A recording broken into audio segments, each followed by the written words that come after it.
Hello, Greg from Balloon Market here, and welcome to BMTV. First of all, I do want to say a big thank you to everybody that is helping us out with our survey. Every year we send out a customer survey to a number of customers, and we've sent it out to about 1,200 of you, and a big thank you to those of you that have completed that already. You can still complete it, there's plenty of time, there's no rush on that.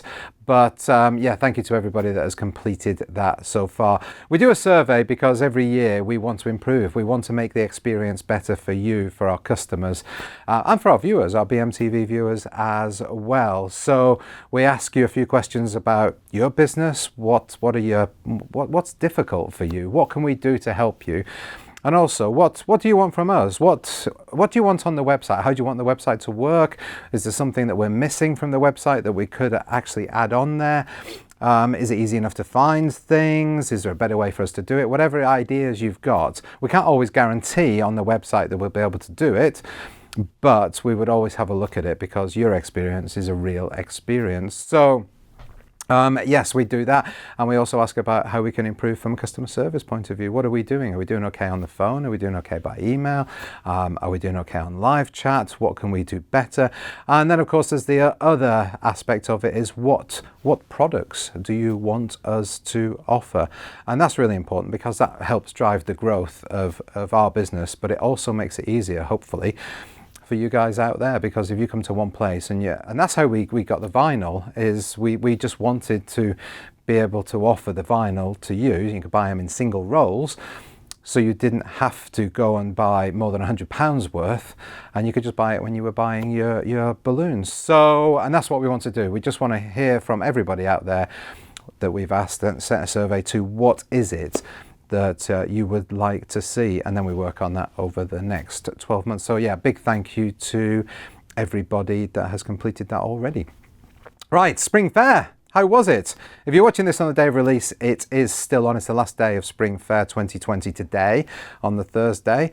But obviously Spring Fair has been running from Sunday. So what did you think? Were there any interesting products there? Anything that you're excited about?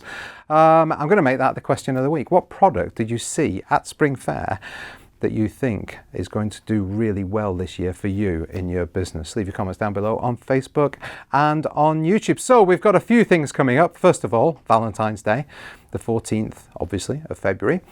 I've not brought Valentine's Day products up. We've talked about those before, but if you go to the website balloonmarket.co.uk, you will be able to see, click on the big banner, and you will be able to see all our Valentine's Day products. I have brought one, just as a token Valentine's Day gift, a red rose. Considerably cheaper than real red roses on Valentine's Day, I would say. It's amazing how those prices just shoot up on Valentine's Day. But yeah, these are pretty nice red roses. I don't know how well you can see that, but if I'd taken that label off and it's more than, if it's that far away, I would have thought that was a real rose. So really impressive. We are, as I've said many times before, we are continually increasing our floristry supplies and the fake flowers. So yeah, Valentine's Day is the first thing. And then soon after that, we have Mother's Day, which is the 22nd of March. And then we have Easter, the 12th of April. I wanted to say the two of them together just so I can get the dates out of my head. So 22nd of March is Mother's Day. So I've got a couple of balloons inflated here for Mother's Day. This one's from Kaleidoscope. This is the plastic, very vibrant print that Kaleidoscope do.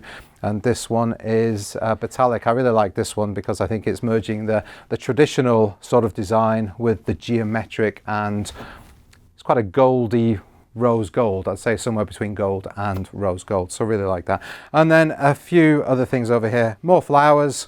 And we've got these cute little felt flowers as well. And they've got a ladybird on them, or if you're in the States, a ladybug, which is probably more accurate. It's not really a ladybird, it's a ladybug. So I've got those, they're quite cute. Got some flower fluffy decorations. I guess if you're going to do an afternoon tea or something like that on Mother's Day, or just have a party, whatever it might be, then you've got some very nice pastel-y coloured decorations. And then the balloons over here, we've got the latex from Qualitex. It's just a retail pack of 6, and then a few different designs from various manufacturers, including this one from Qualitex that has an ombre effect. So I mentioned ombre last week, talking about the trends, and there you go, you've got it on a Happy Mother's Day design, and a few others there from the other manufacturers. I actually like the anagram one that's got the lemons on it. It's very very fresh and very zesty. And then we move to Easter. These are both from Anagram, these balloons here.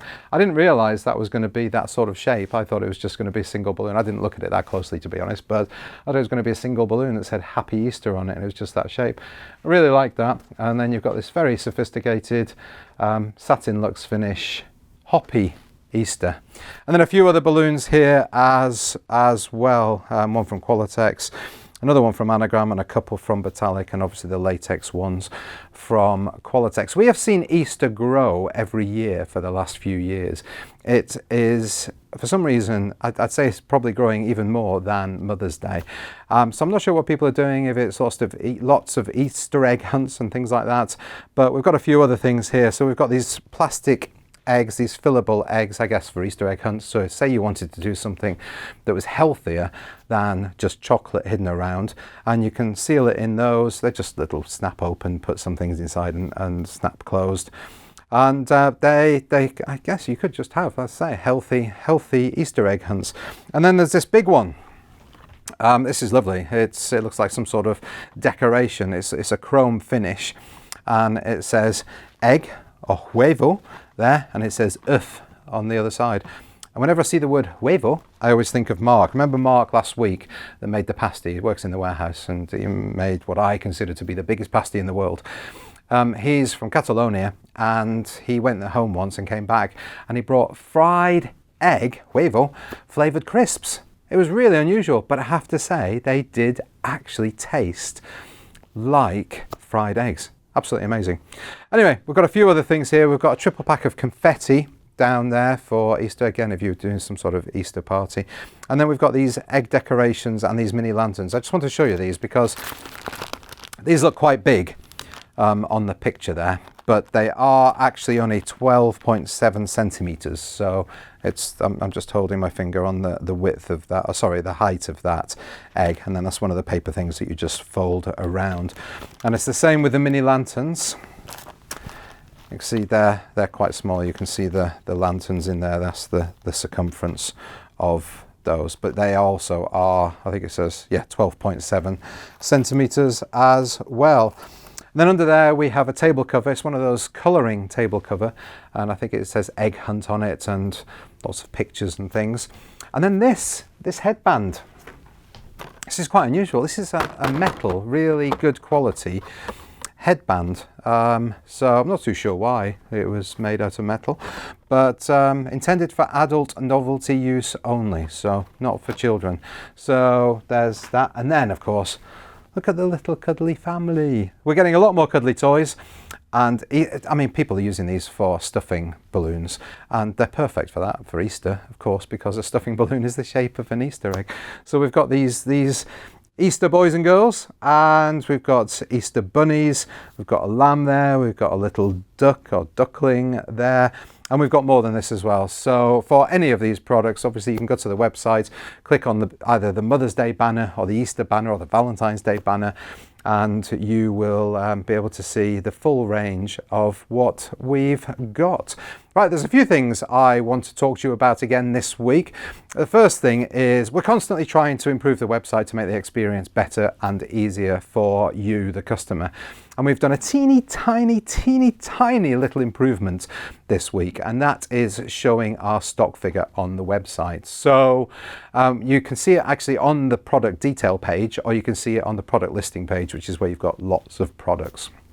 And that is live. That is a genuine figure as well. So that is linked to our stock control system. So if you place an order and it says we've got 10 of something and you order 2 of them, then that goes to our stock control system. And the stock control system says, okay, 2 coming off. That means there's only 8 left. Let's tell the website that. And then it tells the website there's only 8. So it's as simple as that. So it is a live figure. There might be a small gap between when the stock system syncs with the website, but in essence, that is a live figure. And the reason we've done that is if you want to order 10 of something, but you can see there's only 8, you can either make a decision to, I'll go somewhere and get 10, or you can just order the 8, knowing that you didn't actually need 10, it was just for stock or whatever. And it means that we won't have to be phoning you up saying, did you want this or not? Do you want a refund and all of this? So it helps us and it helps you. Plus, if you are wanting, you need to order 50 of something, you can go on the website and see if we've got 50 in. As I say, they are genuine live stock figures. So if it does say 50 on there, that's how many we've got in. So yeah, hopefully that'll help you just a little bit. Just to say, it's just a teeny tiny little bit of functionality that will hopefully help you. Right, Brexit. That's it. We're done. We've left the EU. Kind of. Thankfully, we're still able to trade with Europe until, well, something between now and the 31st of December. There is time, I guess, for negotiation, exactly what the deal is going to look like from a trade point of view and all of that. So I'm hoping that whatever is agreed is going to mean that we will be able to continue to trade with our European friends. It kind of makes sense, but got slightly political there. Anyway, we don't have to worry about it just now. So our European friends, our European customers, you can carry on ordering as normal and it will not cost you a penny more. So that's good news.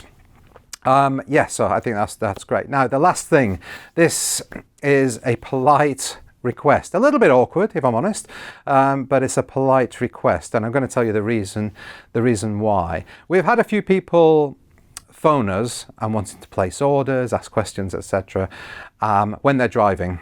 And it does make it very difficult for the customer service team, because when you're driving, if you're then phoning somebody, you're not focused on your driving. And the last thing we want is somebody phoning up just to place a balloon order and then they have a terrible accident. So please, please, please do not phone us when you are driving. Now, you might think you're absolutely fine. Oh, yeah, it's fine. I do it all the time.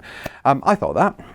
And a few years ago, a good few years ago, actually, it's when I worked for Sainsbury's many years ago, and because they give you a company car, they make you go on a course to make sure that you know what you're doing. And this guy has said, okay, pretend you're on the phone to me. So he was talking to me, just having a conversation, and I was driving around, and then he stopped the car and said, okay, what's the speed limit? And I thought, oh, I've got this, 40 miles an hour. 40 miles an hour it is. I saw that because he said, no, it's 30. So what do you mean? It's 40. He said, no, it's 30, because at that junction it changed to 30 and you didn't see it because you were talking to me. And I thought that was really interesting. Anyway, I was sort of already aware of that, because one time I was driving through central London and I was on the phone to somebody, and I either couldn't drive or I couldn't talk to this person I was on the phone to. So I had to tell her, listen, I can't concentrate, because changing lanes in London, going from one to the other, turning left, turning right, lots of traffic everywhere, people everywhere. It was just impossible to actually have that proper conversation. And as I say, the last thing I want to happen is that somebody is on the phone to us and has a terrible accident. So I would please request that you don't call us when you are driving. And I have actually instructed the customer service guys to say that they won't accept the call and to please call back. So it might seem a little bit rude, but it's not something that I ever really want to have to deal with, if I'm honest. So they are instructed to say, listen, I'm afraid we can't talk to you when you're driving, and put the phone down. I say, might seem rude, but it's for your own safety. So, yes, I say, a little bit awkward to ask for that, but that's what I would like you to do. Right, the question of the week, as I said earlier, what product did you see at Spring Fair that you are most excited about? Leave your comments down below on Facebook and on YouTube. Thank you so much for watching. Thank you for subscribing. I'll see you next week. Bye.